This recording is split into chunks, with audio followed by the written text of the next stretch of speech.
अस्सलाम वालेकुम चेयरमैन साहब धुप्पे क्यों खड़े? अंदर आ जाओ, आ जाओ, आ जाओ, अंदर आ जाओ। चेयरमैन साहब कितने रहे हो इन्ने दिन? बस जनाब मसरूफियात बड़ी सी। आ जाओ अंदर बैठ के सुकून नाल गल कर। आ जाओ चेयरमैन साहब आ जाओ।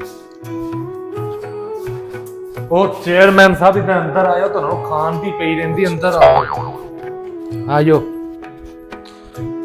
और चेयरमैन साहब कितने रहे हो इन्ने दिन? बस कितने रहना है जनाब, जमीना दे चक्कर चुक्कर लाया सी। मैं चल जाके ठेके ठुके ले आइए, नाले कोई कनेक्शन की मैं चलो भी ले आइए। चक्कर चक्कर लाना चाहिए ना फिर जमीना दे पीछे। माशाअल्लाह जमीन भांडे वाले हो तुसी। अल्हम्दुलिल्लाह। क्या बातां ने। और सुनाओ सब ठीक ठाक? अल्हम्दुलिल्लाह करम अल्लाह पाक दा। दुआ में हुन केरी जमीन लई है?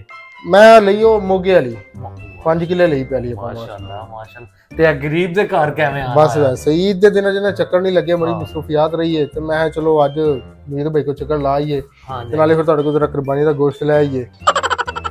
कुर्बानी दा? चेयरमैन साहब कुर्बानी दा गोश्त? हाँ जी हाँ जी, मैं तुसी भरा हो ना मेरे।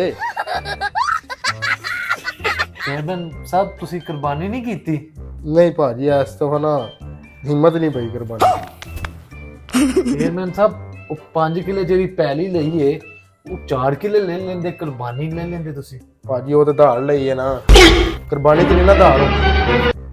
फिर ਤੁਹਾਡੇ ਵਰਗੇ ਭਰਾਵਾਂ ਕੋਈ ਗੋਸ਼ਤ ਗੋਸ਼ਤ ਲੈ ਕੇ ਚਲੋ ਈਦ ਤੇ ਗੁਜ਼ਾਰਾ ਕਰਨਾ। चेयरमैन साहब थोड़े खड़े हो जाइए। हाँ जी हाँ जी खड़े हो गए हैं। चल चल ਵੱਡਿਆ ਚੇਅਰਮੈਨ ਆ। ਰਣਜੀਤ ਭਾਈ ਗੋਸ਼ਤ ਦਾ ਛਾਪਰ ਤੇ ਦੇ ਦਿਓ।